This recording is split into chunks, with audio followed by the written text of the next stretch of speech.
Position ngapi zinakuanga? Mtu anakuja na zenye anajua, siku ati na specific, but ukiwa desperate you're ready for anything. Dogi, boss, that time nilikuwa mdogo sana. Nakumbuka hata nianza kutapika, kaanza kuendesha, kaanza kutetemeka na sweat. Me, I was like, no, I can host. 3K to 5K is okay. Hosting meaning? Anaweza kuja kwako ama unaweza enda kwake. Hakuna siku hata moja nishaika nikakaa maisha fiti. Basi Jaisa ndivile tu ni ngumu kuongea na yeye. But God is on your side. Amenipea mtoto mzuri, mtoto ako healthy.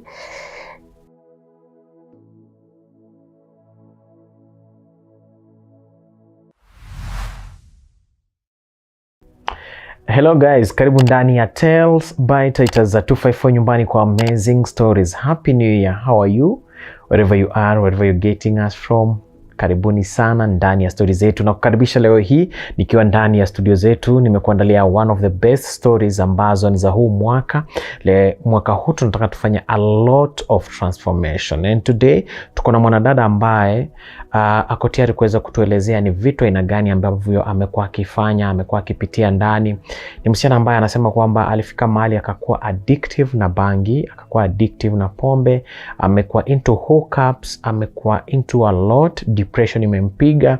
It reached a point ambayo anafeel kwamba mamake kuweza kuondoka ndio ilifanya aweze kuingia katika mambo mengi. Anasema kwamba amerejectiwa mpaka na watu wa familia, lakini leo hii ako tayari tuweza kutueleza, je, ilikuwaje kuja kujikuta ameingia into hookups, kuwa na mtoi until mali yako today as we speak hana makao. As we speak, imebidi come to our studios because mali amehostiwa, hatuwezi go and kushutia kule. So hana makao, hana mbele wala nyuma, but this is a very true story. This is her life. So we listen, we hear, but we don't judge. Okay? So tunapoanza nifanye hivi. Make sure kwamba una subscribe, una like, una comment, alafu pale chini unaweka notification bell on so that story kama hii iweze kuwafikia watu wengi. Karibu. Habari ya mama? Nzuri sana. Uko fresh? Uko fresh. Karibu sana kwenye stories zetu nyumbani kwa amazing stories, okay? Thank you. Jisikie kwamba uko nyumbani. Karibu to our studios. Tunaweza tamani sana kuweza kusikiza story yako na mazito ambayo ulipitia ndani. Kitu cha kwanza, we say we listen, we hear, but we don't judge, okay? Mama, nikuuliza, how old are you? I am 28 years old. Unajua unakaa mtu mwenye ametoka ya watu wenye wanaingia saa hizi grade 9. Do you know that? Ambiango niko na baby face. Yes, you have baby face. Do you know that? Yeah, it's a lot. Yeah. Hii mwaka tangianze, nani alikuambia you look good? Mostly nimekuwa kwa nyumba, sitokangi outdoors. Sijatoka for a while. Tangu mwaka iruke, nirukisha mwaka church. I've been indoors. You've been indoors. So no one. No one. Lakini jua kwamba unapendeza. Okay, wewe ni mama? Mimi ni mama, mtoto mmoja, anaitwa Lynn. Anaitwa Lynn? Oh, kama mwenzetu mahali fulani, anaitwa Lynn NG. Alright, karibu sana kwa our stories. Maybe nini nakufanya unakaa uko na baby face maybe? Nitasema ni family genes. Because hata mamangu wako alikuwa na baby face. My dad alikuwa na baby face. Plus maybe my mom alipass na cancer. Mimi nakuaga careful na what sometimes I eat. Na avoid junk food. Pia hapo imechangia. Okay. Ku avoid vitu na mashuge nini.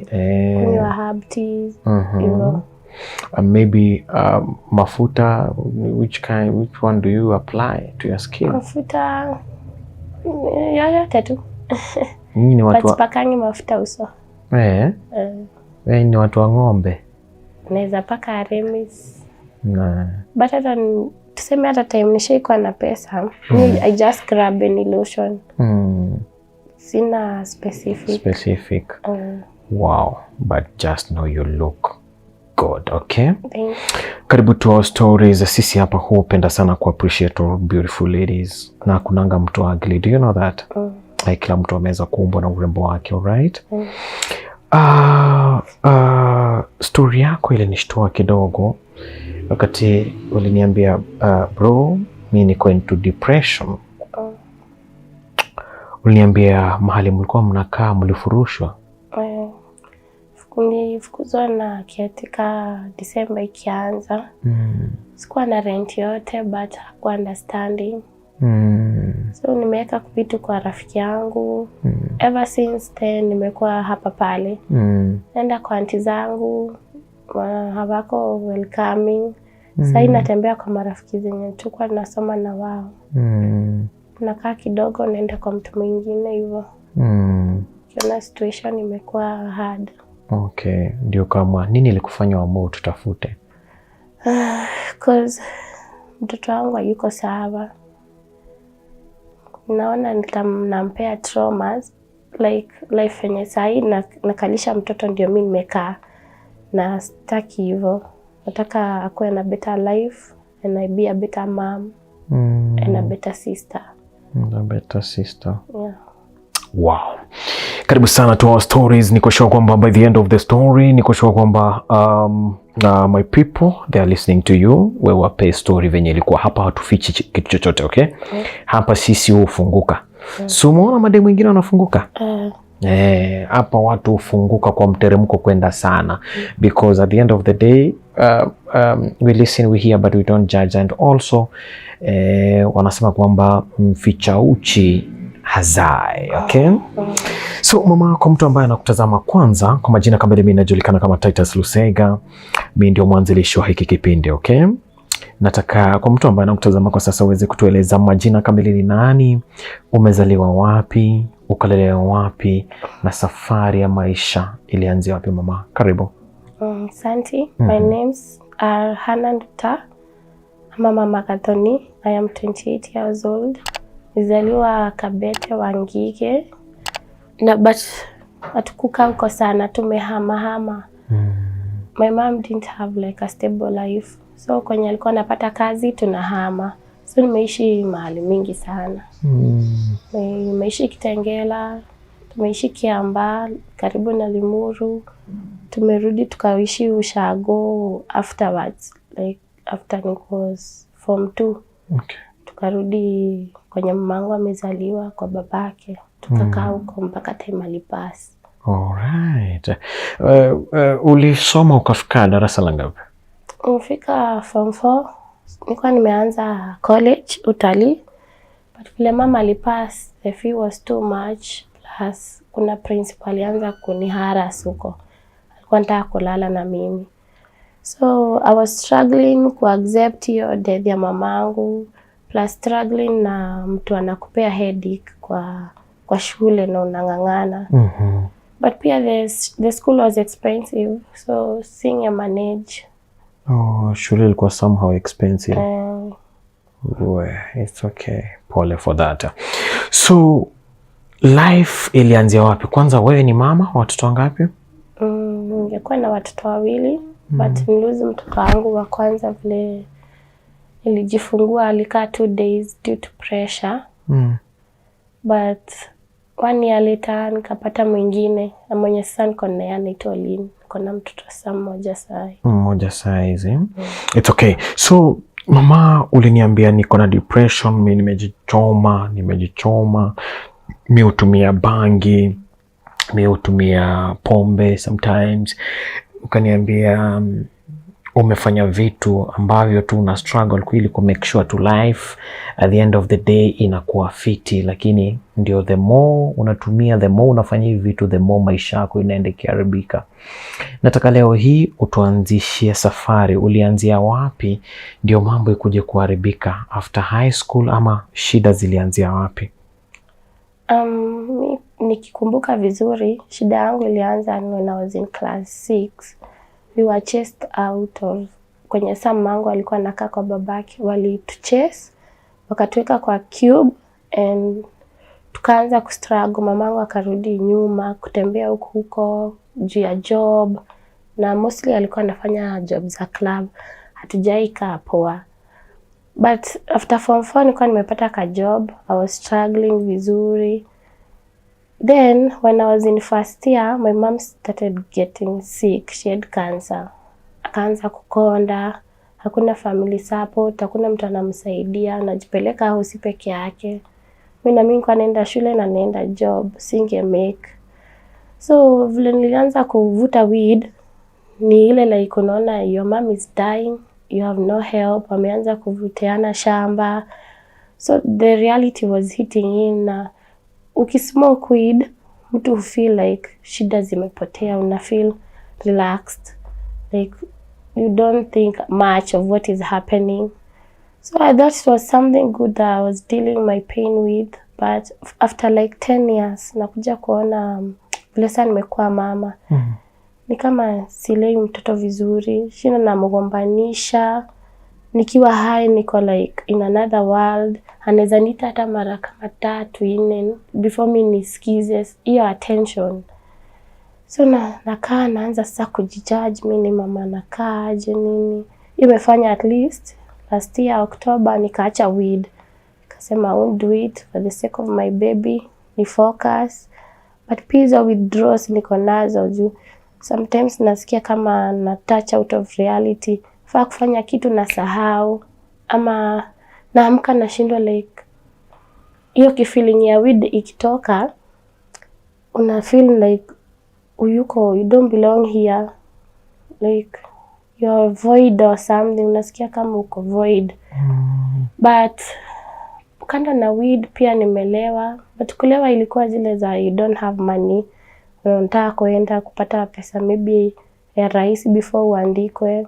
So naenda club, nakaa, mtu anakuja, anakusalimia. So mimi kwa naona kama mtu anataka kunibeba, pase maybe hajanitisha pesa, mimi namuitisha, namwambia mimi niko na mtoto, anafaa kule, utanipea ngapi juu ya mtoi na shopping.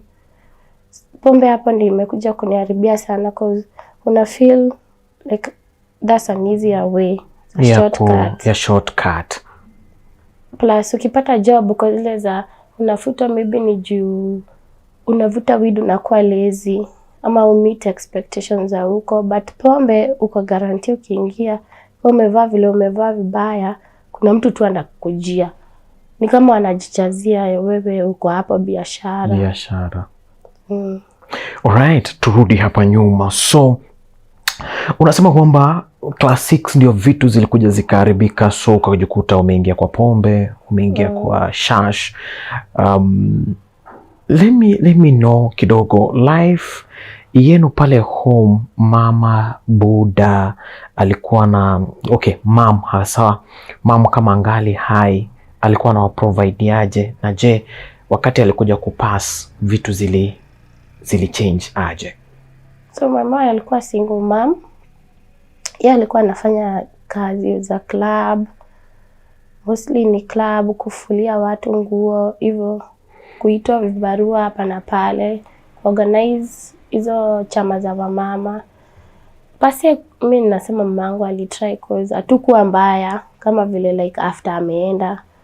So after ameenda mazishi, my uncle akani approach, akaniambia atatutake care, twende tuishi kwake. So pesa yote ilibaki ya mazishi ilienda kwa uncle, tukakaa huko. After 1 month bibi yake akanifukuza. Nikasema wacha niachie brother yangu space juu wako na watoto 4. Nimwachie space afunze brother yangu. After that hawakufanya hivyo cause wametesa brother yangu sana. Hakuwa anampea food, na miss classes, kufanyishwa kazi hadi usiku. So me I would prefer time mamangu alikuwa high. It was better cause when she left we were left all alone. There was no one to take care of us. Alafu wako zile za hani watoto wa fulani tunawasaidia aje nini, hakuna kitu walifanya. Hakuwa maybe na pesa, hakuwa na uwezo. Cause mimi naona wanatucharge sana na my mom. Nafika place hadi relative anakuambia sasa kusaidia na unajua unakaa mamako, mtoto wa nyoka ni nyoka. Ukifanya venye alifanya unaishi maisha kama ya mamako, things like that. There's no one who is supporting you, there's no one who is there with you. They always judge. There's no like your family bond kwetu. So Life was good with my mom. Mbona wakuje kujudge your mom? Mbona walikuwa wanachukulia mom like wale wanachukulia mtu na status za pesa. So kama mom kufanya na plus like mom kufanya kazi ya club wako zile za hiyo si maisha nini. Of which nimekuja ku understand. Maybe pia yeye alikuwa anaona it's a shortcut ya kupata pesa rahisi. Hiyo kwenda club, maybe kuuza club, kupata tips. Hivyo na hivyo. So huko kwetu wanamjudge na hivyo. Unafanya kazi club, uko na watoto, wewe ni mlevi hivyo. Oh yeah. So after mom kupass, wewe ulikuja wakati ulikuja ukahepa kule wakati ulikuja kutoka kule kwa uncle. Ulianza wapi life? Nilianza place inaitwa Ruiru. Nikaa single room huko. So huko hata tulikuwa tunakaa na msichana mwingine pia yako na nyumba. Nikamwambia kujiishi kwangu. So hapo ndio tulianza kujua kwenda klabu. Mtu akusalimia na mwambia sijakula, sina food, mnapata do maybe ya kesho. Nikapata hiyo tabia ya kwenda kwa club. Kwa club. Sasa hiyo ulikuwa ushaanza kukunywa, ulikuwa ushajua pombe because pombe ulijua kama ungali mdogo. So huyu best yako yeye alikuwa mtu aina gani? Yeye alikuwa ashaanza kwenda club ama ni kitu yenyewe mli decide lakini like manze club ndio only way? Ni tulijipata in a bad situation. Yeye alikuwa amefungiwa nyumba. Na mimi nilikuwa ndio nimekuwa like fresh, niko orphan. Kuna mtu anaweza pigia nimwambie food. Na nakumbuka tulikuwa tunapita kwa barabara ukitusalimia tunakwambia kia tujakula, tatubaia food. But tunaona like club ni rahisi juu mtu atakuuliza utakunywa nini, namwambia before mimi nikunywe mimi sichakula ama sichakula siku kadhaa, sio nipeni buy food. So at least hata ukipa 200 300 unajua at least uko na food hadi ya kesho. Tena kesho tunaoga jioni, tuko naoga kitu 6. Tunaenda tunapiga set club. Hapo hata ndio nilipatana na baba mtoto kwa club. Kwa club. Hapo hata ndio nilikuwa nakuja. So ukiingia seti, hebu tuambie the first time ukiingia club ulikuwa unavaaje, una expect umejitengenezaje, makeup, kuvaa, kwa meza utaweka nini, ndio by the time kuja kukutana na baba mtoto niko sure kuna venye ulimvutia. Yani ukweli plus like ukiwa orphan na kwaga na hiyo freedom hakuna, kwanza kwetu vile hakuna mtu anakufuata. Mimi nilikuwa navaa vibaya kabisa. Ningevaa hata booty short na crop top. Afu naona niko na kamwili kadogo. Sitaki tena kuvaa nikae mtoto wa shule club. So mimi ni mtu wa makeup sana. Natengeneza nywele, piga makeup. Mostly nilikuwa navaa vitu fupi na crop top. Nilikuwa kadogo. Naenda mnakaa hapo kwa counter ndio at least unaona nani anabuy nini, nani anakaa pesa. Nani huwezi ongea na kila mtu. Halo. Unaangalia unaona huyu anabuy white cup, yule anabuy quarter. Huyu akuongelesha unamwambia hi hivyo inaisha. Mgani? Si huyu akota. Nasema watu wa bia ndio wako na pesa.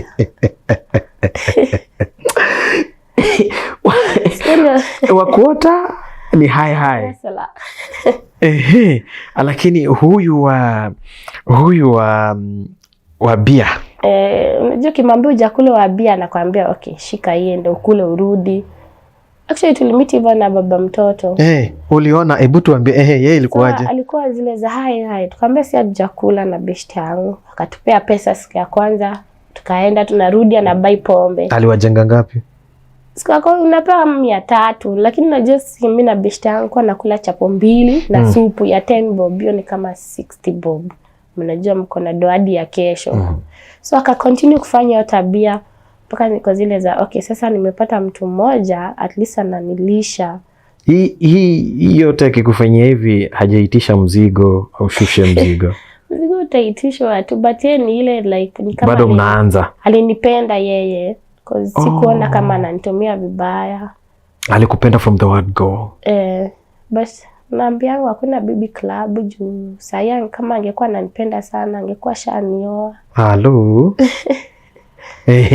So akarusha mawe mara moja, mara 2. Uliamuaje, mbona ukaamua kumpenda? Hiyo tu koza alikuwa there familia ikana kukol umekula. Shika ido. But like na mimi siku realize hizo signs. Me I was still going back to the club. Mwambia uko kwa club, acha nikuje. I wasn't in my mind ya kuthink like ati huyu msee naweza acha pombe tutulie na yeye ama something like that. Ovicha hata hiyo ndio imefanya sikuwe na mimi. Ako zile za mimi siwezi kaa na mtu analewa, siwezi. Yeye alikuwa serious. Siwezi kaa na mtu anavuta weed. By time nilikuwa addict. Nikiacha weed natapika, siwezi kula, silali vizuri. Naweza hadi fikiria niuze kitu ni buy weed. Weed iko addictive hivyo? Iko addictive. Hata niliacha, I was very happy. Ili kusumbua kidogo ukiacha. Anyway, tutakuja hapo. So ukaamua like ukubali jamaa. Kamkubali. Baada nikuja kupata mimba yake, ya kwanza ilikuwa imetoka. Ya kwanza kulikuwaje? Kwanza yali pass. So I was scared kutoa ball. Sikuwa poa actually. I didn't want to lala chini but nilikuwa scared ile pressure ijaseto vizuri. Naenda kutoa nikufe. Juu pressure na heartbeat zangu bado hazikuwa zimekuja vizuri. After like 6 months, 7 ndio nikapata mimba tena. So I decided to keep the baby, of which it's a good thing for me. Ndio kitu poa imenitania out in my life. Yeye mwenyewe alikubali mimba? Alikubali, but hajawahi nikubali mimi na hizo drug use nilikuwa nafanya. Ulimove in kabisa like kukaa pamoja ama ilikuwa ile ya dating leo kesho kutwa? Alikuwa tu like willing to take care of mtu. You have to improve on yourself. Acha kuvuta weed, acha kulewa. Hizo ndio vitu mostly ananijudging nazo. Siwezi kuwa na mtu anavuta weed. Kwa nini unalewa mtoto nini hivyo? So unapata like akipata niko mlevi ananikasirikia na anani snob for months. Nikaona mtu atakuwa reliable. So mimi na hustle tu sije mtegemea. Kama ana come through once. Sio kila time. It's okay. Now, nataka tuweze kutueleza sasa ni vitu gani crazy ambazo ulianza kufanya clubbing wakati mliachana. By the way, niko sure kwamba si ati uliacha kwenda club. Sikuacha. Is it the same time ulianza mambo na hookup ama hookup ulikuwa ushaanza before? Hookup nilianza hiyo time ya after my mama amepass. So nikakuwa na huyo baba mtoto tukakosana, nikapata simu, nikajua Telegram na links. Ngoja. Unasema mlikosana? Unajua kwa zile lazima uache weed, So na mimi niko zile za we just met. Mimi weed for me ilikuwa naipea excuse ya ni medicine. Na nifanya ni relax, ni calm down na trauma zangu zina naziforget. Na yeye hataki. Yeye anataka niache nikuwe like by this time ndio na understand. Hii size ndio umekuja kule. Lakini hiyo time hukuwa like nilikuwa naona sikuwa naikiwa big deal. Lakini kwa kweli hiyo size ndio unajua kwamba ulikuwa unakosea. Na size unakosea cause tuli break up kabisa. Nikapata simu, nikajua kuingia links za Telegram, kutuma inboxes kwa hao wenye wanakutumania mtu. Hebu tueleze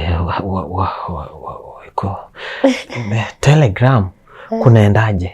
I don't know Telegram. Telegram unaandikia, kuna mwenye unaandikianga inbox. Is it an app? It's an app.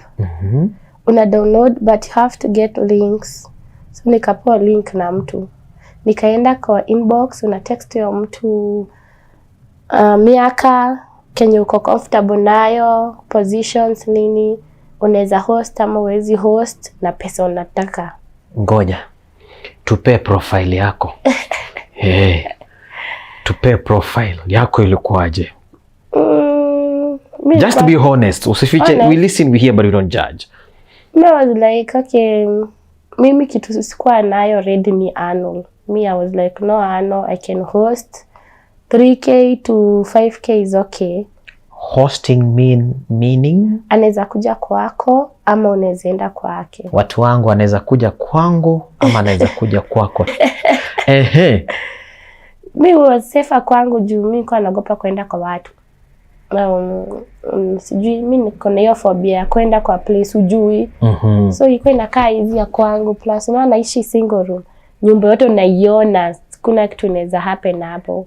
So kwa profile umeandika I can host no anal. No anal. Any sex position is okay. Halo. Hivyo. Nataka pesa fulani. Nataka pesa fulani. Yako ilikuwa range ya 2500 to 5k. Mimi bado sikuwa najua hizo vitu hizo wakati. Sasa hapa kwa position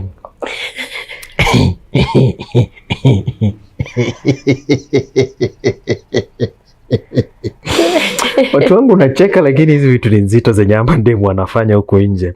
Now, position ngapi zinakuanga? Mtu anakuja na zenye anajua, siku ati na specific, but ukiwa desperate you are ready for anything. Nitauliza kwanza hii mbele kabla tuendelee na story. Kulikuwa na position ambayo ilikuwa inakulemea? Kuna mtu ashai kupea position ikakulemea? Dogi. Boss, that time nilikuwa mdogo sana. Nakumbuka hata nianza kutapika, kaanza kuendesha, kaanza kutetemeka na sweat. Kwani alikuwa anafanya alifanya nini? By then niliogopa hiyo style. Wait. So mimi kwa mtu akifika hiyo naanza kumwambia nasikia uchungu. Unajua advantage yangu mimi ni kadogo. So most people unihurumia, like ni kama wananihurumia ama. Unasema ulipatana na mtu akakwambia dogi? Dogi. Naye mtu alikuwa amebarikiwa ama? Alikuwa amebarikiwa, alikuwa kadogo. Lakini? Nikaanza kusikia nasikia kutapika. Halo? Nikienda kutapika bado naendesha. Bado na sweat. Mimi by then nakuwa na phobia na hiyo style mpaka saa hii. Okay. Turudi hapa. Ukaingia Telegram, umepeana profile yako, okay? Huyu jamaa ukamdm. Ukadm. Okay, huyo mwenye unatumiaga hizo specification anaziweka kwa group. Tena akipata mtu anakuambia amepata mtu na pesa fulani na mtu anataka masaa ngapi. Ukisema yes, unapewa namba, mna communicate. Na umetuma picha yako? Huyo mtu ndiye atakwambia kwa inbox, tena maybe WhatsApp, akwambia nataka picha fulani. Mimi nimetuma picha zote by the way. Sikuwa naogopa. Bora si uso inaonekana. Sasa customer atakuja kuambia nitumie picha. Atakwambia hebu nitumie picha zako. Natuma maybe umevaa hivi. Anakwambia si utumie picha zenye zitanipea unakaa poa ama si utoe hiyo kitu umevaa juu hivyo. But since like hiyo time mimi nimetoka ushago, nimekuja city, una dao mbili ikiwa mingi. So like unangangana. Ungalika shamba kidesign. Sikuwaga na zile za mimi sikutumii, mimi natuma excess. Natuma mingi, tuma za miguu, natuma za vapi, tuma za boobs, natuma kinywero. Huyo mtu una make sure at least ameku accept. Ameku accept. Now, the first day ya kupatana na mtu. Hebu tueleze hookup yako ya kwanza ilikuwaje? Alikuwa mtu aina gani? Nilikuwa nimetoka kazi mahali. Akakuja kwangu. Ilikuwa weird because unaingia unakaa chini unashindwa unafaa initiate. Ni kwako anaona kuna kaa aje, ni single room, sufuria ziko hapa, kitanda iko hapa. Nilikuwa na kwa mattress. But I guess nilikuwa mlevi. Most probably huwezi fanya hizo vitu ukiwa sober. So niko zile za kenye tape na at the end of the day nitapata pesa. Huyo wa kwanza sasa? Wa kwanza hakuwa mbaya. Pesa ngapi?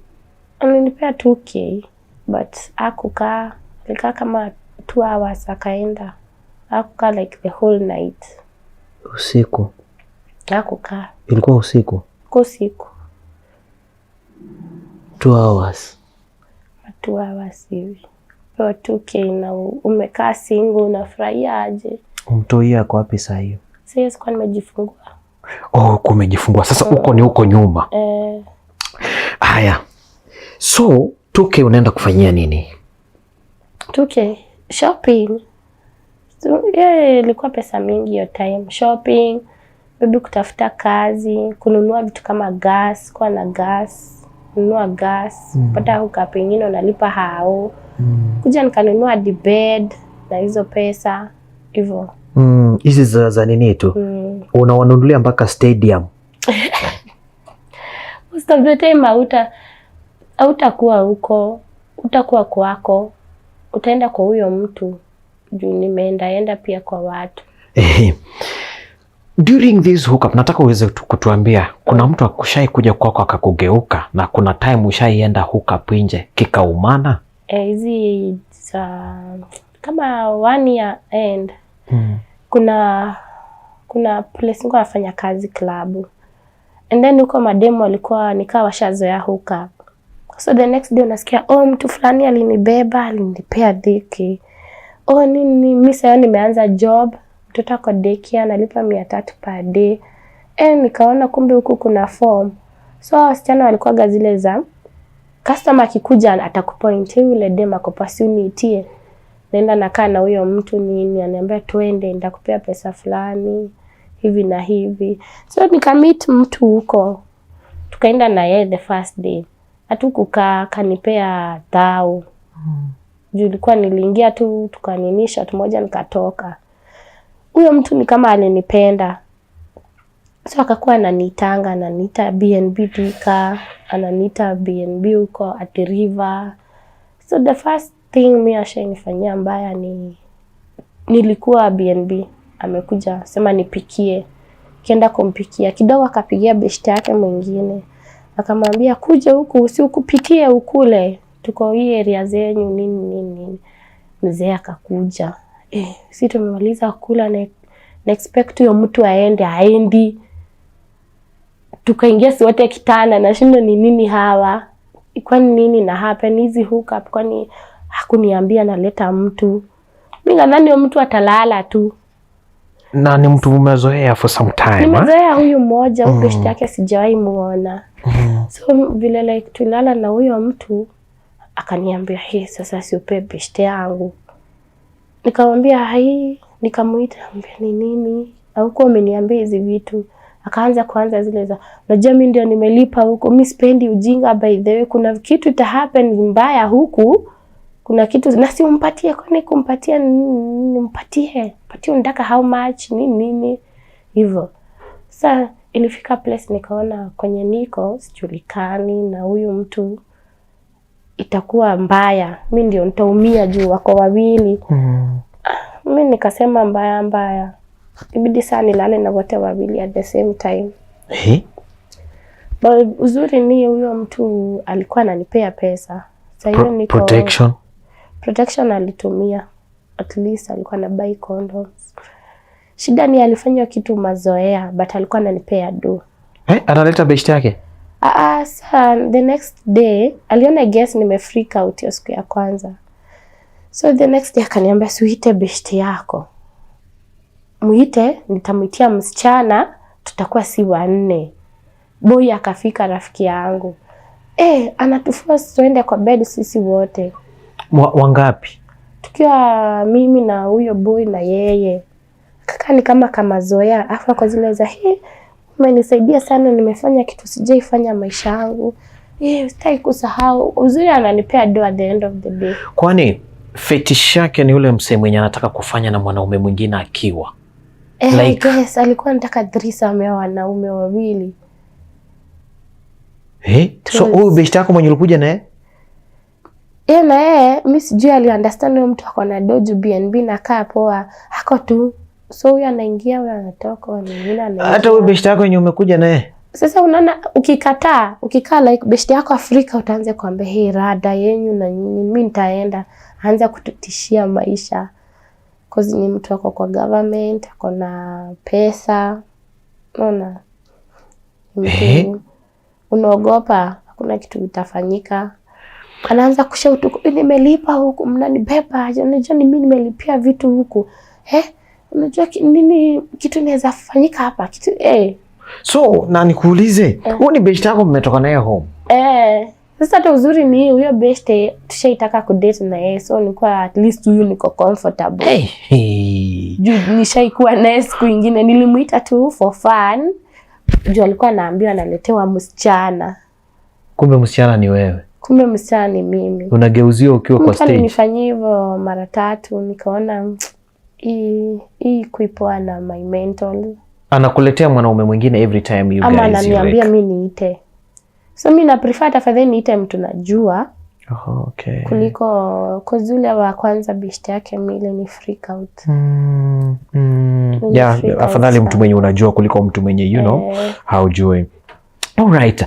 So hookup zilikufikisha wapi ndio maybe did you advance or you change the game? Sija change hadi sasa. Sitasema na change juu siko sawa. Kitu imehappen ni kwenye naishi saa hii na hostiwa na mtu yuko hivyo.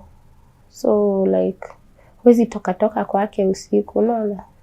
Club za huko ziko mbali. Na so ulikuja ukapata mtoi?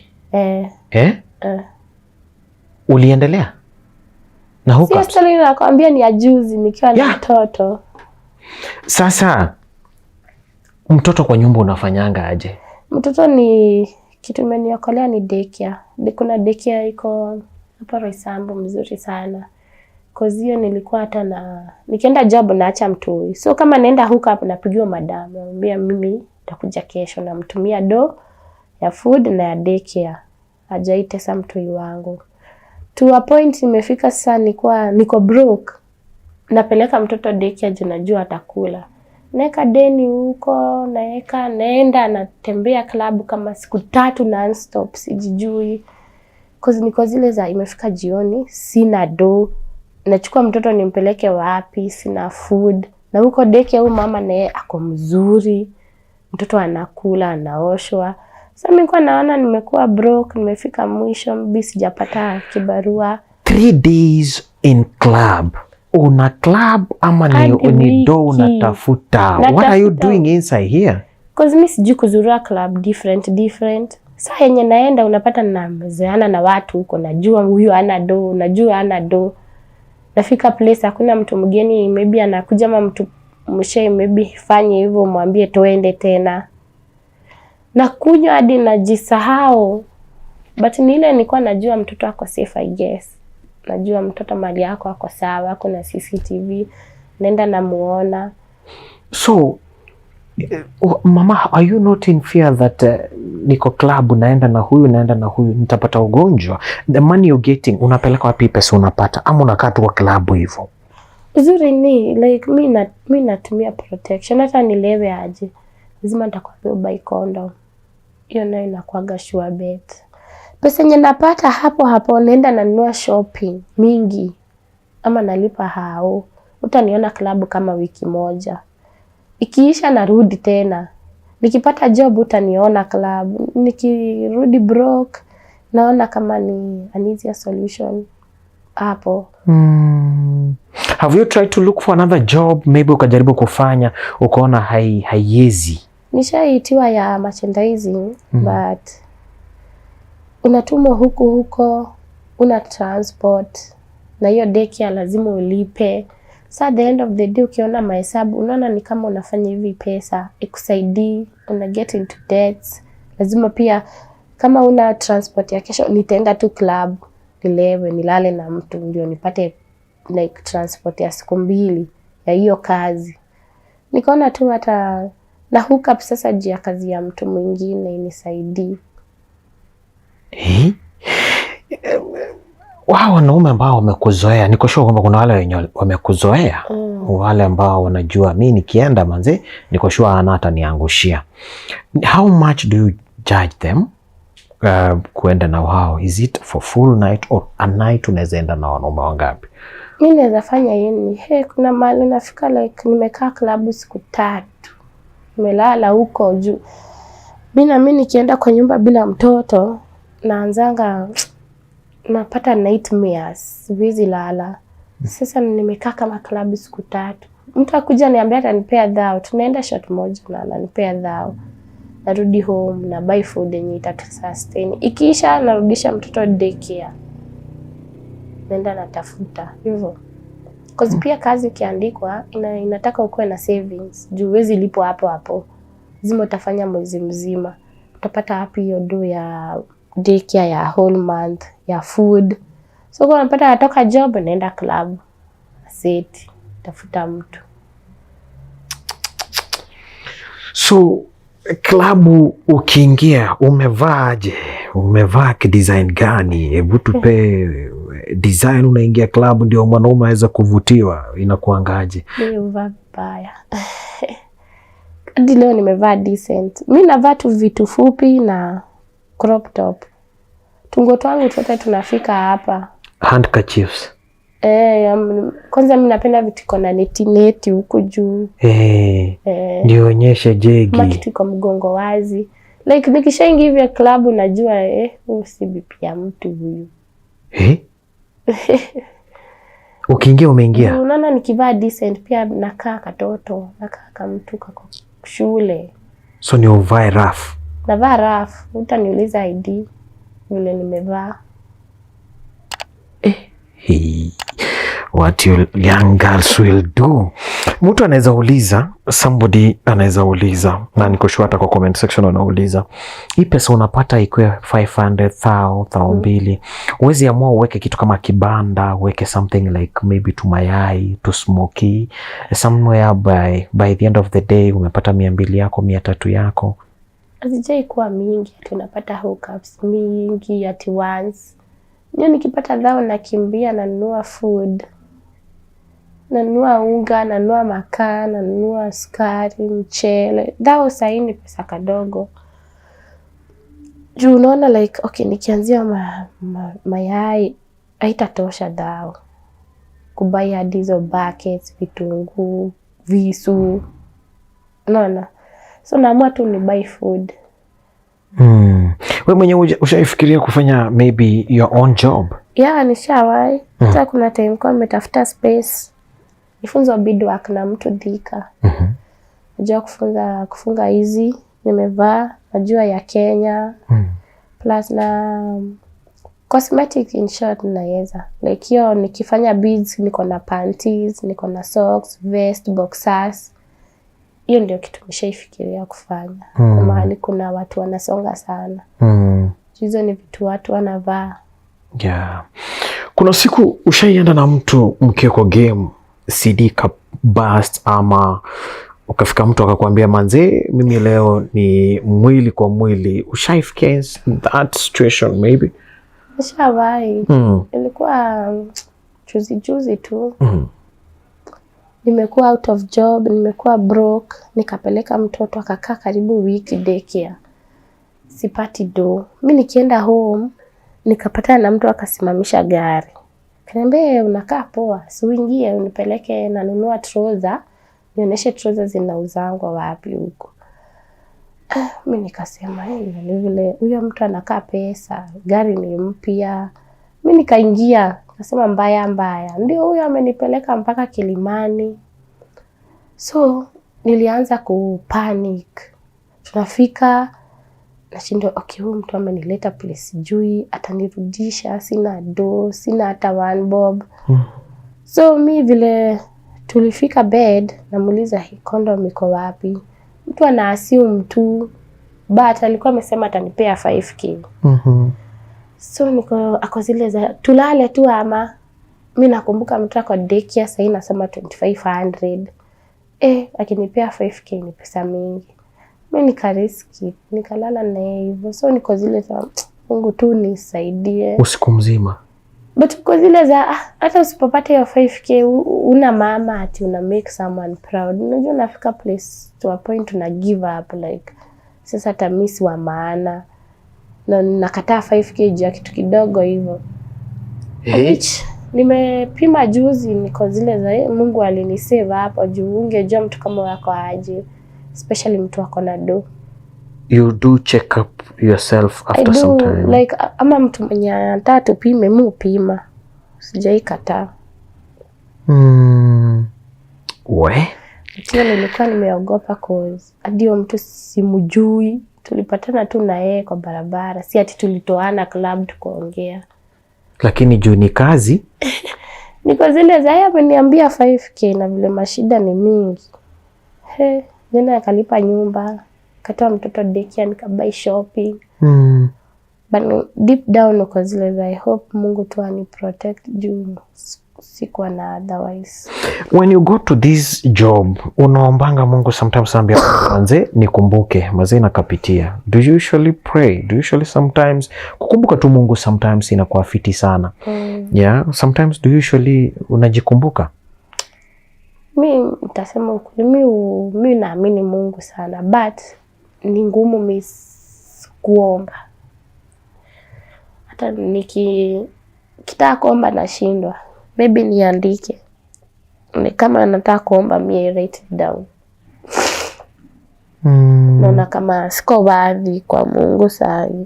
Why? Feel kama Mungu anipendi. God loves you. But tangu nizaliwe sijaikuwa na maisha poa. Siko na place nishaika kwa ati na maisha poa. God loves you, you know that? Africa place una feel like tofai kuwa huku. Tofai kuwa kwa dunia. Cause hakuna siku hata moja nishaika nikakaa maisha fiti. Basi sijaisahau Mungu. Ni vile tu ni ngumu kuongea na yeye. But God is on your side. Amenipea mtoto mzuri, mtoto ako healthy. Na because of that child, nataka kuchange. Nataka kurudi church. Of which nirukishia mwaka church, that was one achievement. But hadi nikiwa hiyo kanisa, watu wanaomba. Wako deep. Mimi nimekaa tu nashinda utasema nini. Unajaribu hadi kufunga macho ufanye connection na Mungu, unaanza tu kujijudge. Sad. But you know, maombi hakunanga maombi ya degree, hakunanga maombi ya PhD, hakunanga maombi ya certificate na hakunanga maombi ya diploma. Maombi ni maombi. Na tunaambiwa kwamba ukianza kumjua Mungu bila shaka vitu huanza kujitokeza. God loves you. Na hakuna mtu ambaye Mungu anachukia. Kila mtu ako na kalenda yake. Okay? Kila mtu ako na kalenda yake ambayo Mungu ameweza kumwandikia. Sisi wote duniani sisi ni wengi. Tuko wengi. Na kila mtu God ako na mpango na yeye. God haizi kuleta duniani na kuacha usafi. Okay? Kitu cha kwanza, hata ukisikia umefika mwisho aje, niko sure kwamba familia inaweza kuacha, marafiki wanaweza kuacha, but there's no day God will leave you. There's no day. Ushaienda na mwanaume ukafika mahali ukakuja umepata do, yes, ukakaa chini and ukabreak, ukalia, ukajiuliza what am I doing? Have you ever one day? Yeah, nishawahi. Kuna time Christmas imefika, place nilikuwa nafanya job club, unapatanga shots sana. So ndo nilipewa, ilikuwa nalipangwa 10. Shots inafika unapewa hadi 4K. Christmas imefika, nikalipa hiyo nyumba. Sasa nikaona mtoto hana nguo, hana kiatu. Hiyo day mtu akanikujia akaniambia atanipea 2K tuende na yeye short. Nikaenda nikabuy mtoto dress. Sasa kila time naona hiyo dress, I'm like surely mtoto wangu atakuwa anavaa pesa ya kulala na wanaume surely.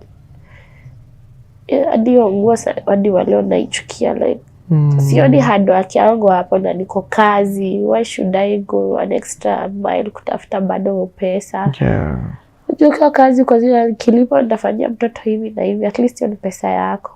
Pa kuingia kwa nyumba unaona kitu umebai na pesa ya kulala na watu, ni kitu kingine umebai, utaiendelea. Watu wengi wanakuambia utaiendelea, utakaa kama mama yako. Yes. Unaanza kujijudge, kwani utawahi make it ama nimefika place hadi si mara moja mabili nimesikia kujiua. But ndio nasema nashukuru Mungu amenipea mtoto juu huyo ndiye anafanyanga nakuwa na second thought. Nitaacha mtoto na nani, nitamwacha ateseke. Baifika place 2023 kwa nimesema sana najua hadi na mtoto juu sina mtu wa kuachia. Kwa nimesema kama najua tunaenda hadi na mtoi. Uache mtoto. But my principal wa high school aliniongelesha akanitalk out of it. Akaniambia some reality. Nilifanya nione sifai kuchukulia mtoto destiny yake kwa mikono zangu. Tena si kupewa mtoto ni mtese. That's why I improve. Hata nikifanya yote mtoi wangu sidhani ashainiona. Anashtukia tu nishakuja na shopping. Kitu sahi naona ako na trauma nayo ni hiyo ya kumwacha.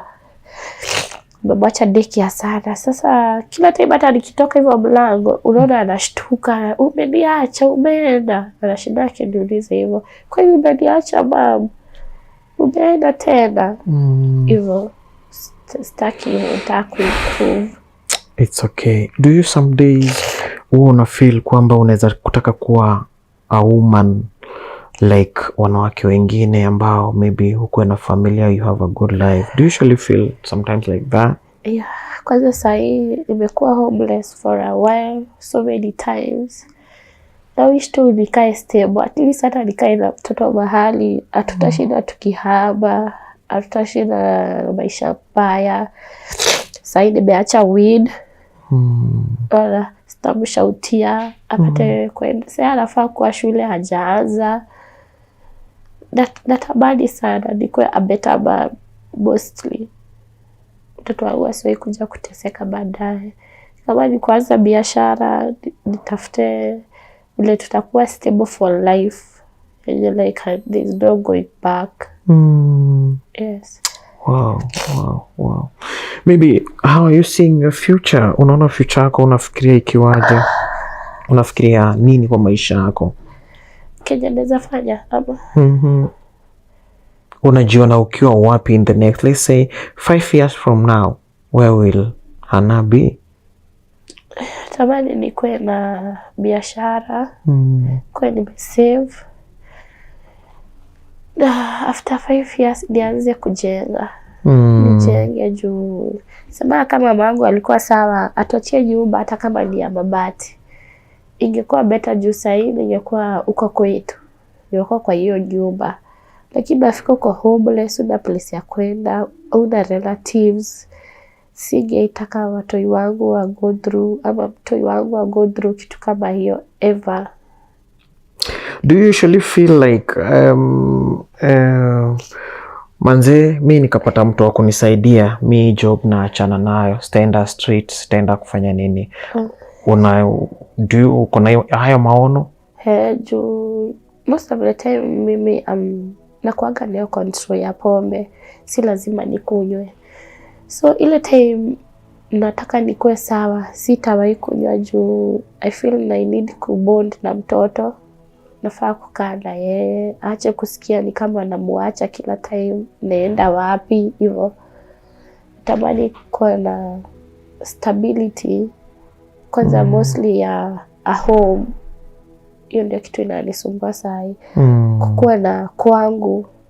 Mtoto akuwe na kwao, achange kushinda na mpeleka nyumba ya huku na mpeleka ya huko.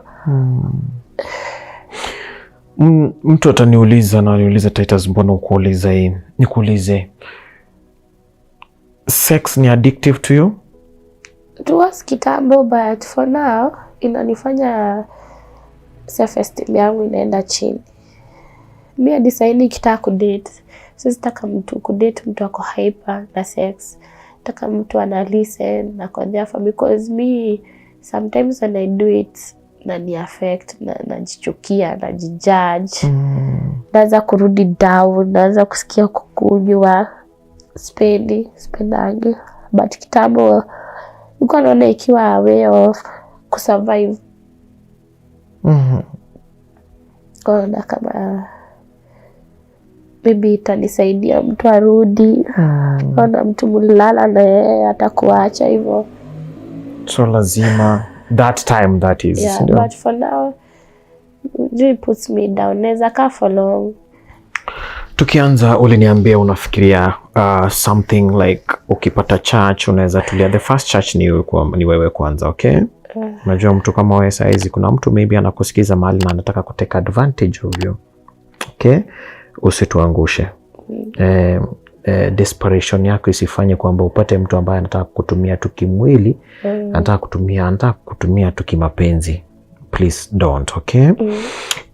Nataka chache ya kwanza ni wewe mwenyewe. Nataka ujifunze kuomba. Asubuhi ukiamka, mchana ukiwa unafanya mambo yako, na jioni. Okay? Sometimes just ambia Mungu asanti kwa kunifikisha hii asubuhi ya leo. Asanti kwa siku ya leo. Asanti kwa uhai. Nifungulie njia zangu, mimi na mtoto wangu. Tusaidie, tukumbuke, usitusahau. Na kulinde dhidi ya maadui wako ambao wanataka ufail. Si ndio? So sometimes 2 words, 3 words. Imagine Mungu anasikia. Mtazo unaona kitu inaenda kufanyika, unasikia mtu anasema Jesus. Unaona kitu inaenda kufanyika, unasikia mtu anasema oh my God. Because watu wana believe kwamba Mungu ako karibu.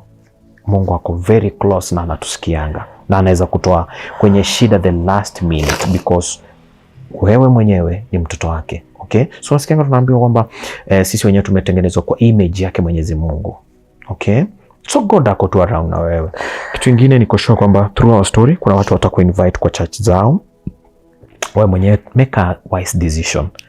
Enda kwa church, wewe unakaa kadem kazuri kenye kanaweza saidia pale mbele praise and worship. Imagine you look like that.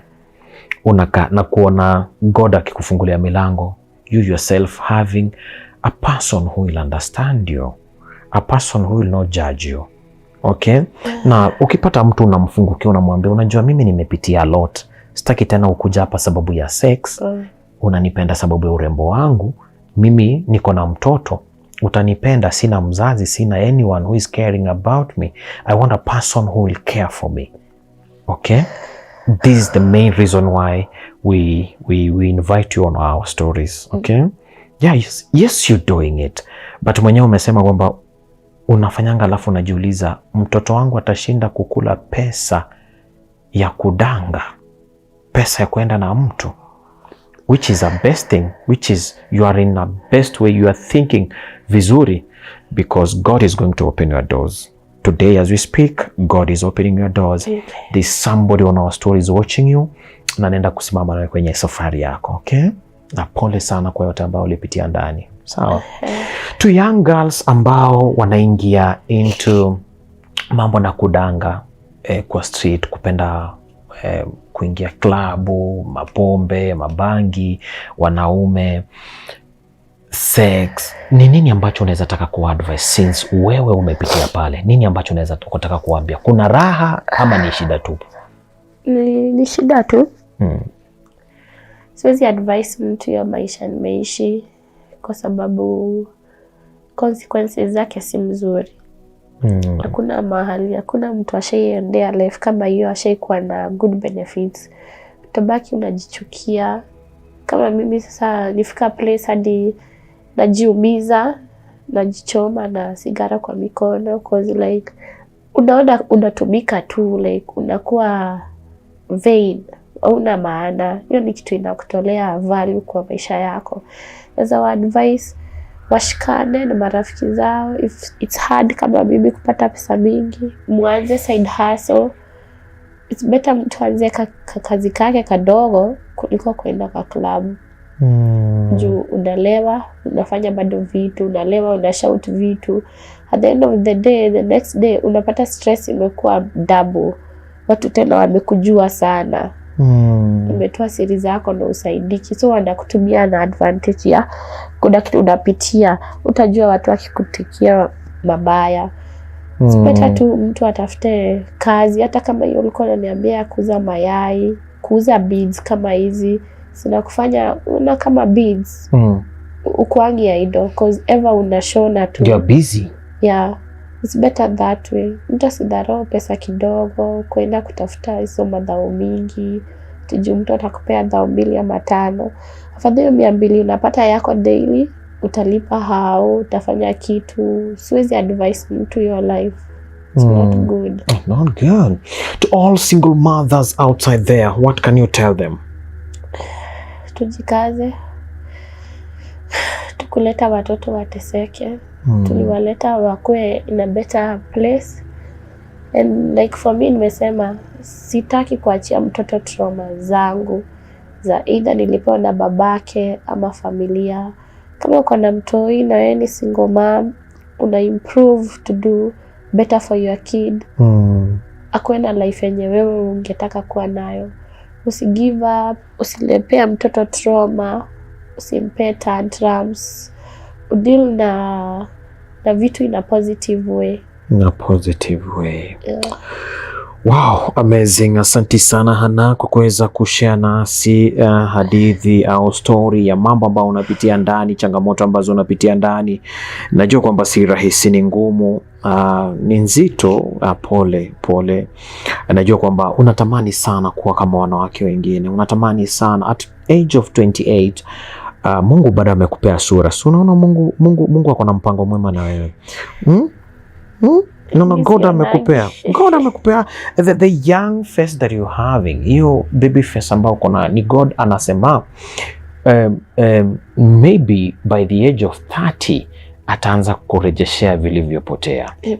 Na atakupea sura mpya, maisha mapya na jamii mpya. Sawa. Muaminie na yote inawezekana, alright? So, naona unafanya kazi ya beadworks. Mbona tusikuboost? Una feel tunaweza kuboost beadwork, uanze kazi yako ikue kubwa, uandike watu, utengeneze beadwork ikue kubwa? Do you usually feel on that? Yeah. Because nimefikiria beadwork for a while. Na siku hizi beads imekuwa kitu ina trend. Most of the people unawapata tu, hakuna mtu nakosa na beads. So niko sure ni biashara like itaendelea for a while na sitawahi kosa do, na si vitu zinaharibika. Na inarudisha. Okay. So as you speak, nasikia uko na chest. Issue ya chest ni nini? Kulala chini sana. Hiyo place nilikuwa nakaa na mtoto, tulikuwa nalala chini, na nyumba yetu kulikuwa na mto. Tumevuta baridi sana hadi mtoto ako na hiyo shida ya kifua saa hii. It's okay mama, yote 9 tu inakuwa nzuri. Niko sure kwamba kwa saa hizi kuna mtu atakusaidia kupata nyumba, na ukipata nyumba make sure tunataka kufanya follow up. Tunataka kuona maisha imebadilika. Sawa. Sisi hatukusaidii uende ufanye vitu vingine. Tunakusaidia mtoto wako akae fiti, wewe mwenyewe ukae fiti, ufocus na ukuwe na job yako. Sawa. Are you allowing us to do follow up after my people helping you? Yes. After 2 months we are coming for follow up. That would be awesome. You promising us? Yes. Kitu kingine, are you promising us that saa hizi tunataka kukubadilisha maisha, unaenda kuacha mambo ya kuhook up kabisa? Hata hapo taacha. Are you sure? Yes. Because nitakuwa na kumonitor every time and then. That's something I really want for myself. Okay. Unajua unajiamulia wewe mwenyewe. Sisi hatukulazimishi. Lazima ujiamulie wewe mwenyewe. Sindio? Sitaki mtoto wangu aone hizo tabia azi follow up ati hawaikuwa akisema alikunywa juu aliniona nikikunywa. Sasa ameanza kuwa in a realization stage. I don't want to do that. No wonder niliacha weed. Okay. Nataka kuacha pombe. Nimeimprove of which si sana but at least naacha. Utainipata clubs kama kitambo ati kila siku. Nenda once na niyo tu pesa tu. Singewahi enda anyway. Alright. So my people, nataka tuweze kusimama na dada yetu. Kama unajua uko pale nje na unataka ile transparency kabla aweze kupeana namba yake, jamani, kama unajua kwamba unaenda kumsupport na big way yenye unataka transparency tuweze kufuatilia, kindly inform me. My diaspora team, kindly inform me. Kenyan team, kindly inform me, because this year of 2026 we want to do follow-ups showing people this is what we are doing on ground. Wakati unatuma pesa na unanyamaza, sometimes tunakosa kujua mtu alipata pesa ngapi na je alijipanga ama hakujipanga. You've seen nilistop kuleta follow-ups because you people, you don't inform me. My number is on the screen. Make sure once you support these ladies, umemtumia 5k, umemtumia 10k, niambie Titus, mimi nimetuma 10k. Titus, mimi nimetuma 5k. Titus, mimi nimetuma 20k. Titus, nimetuma 100. Nataka huyu msichana tumchukulie nyumba. Tufanyeje? Will you help me? Will you help me kuweza kufollow up huyu msichana tuweze kujua mtu yeye ataenda shule? Kindly inform me. It won't cost you at all. It won't cost you, because we want to show that these are the things we are doing on ground. Hatuko tu hapa kupiga story na ishe. Tuko hapa kubadilisha maisha.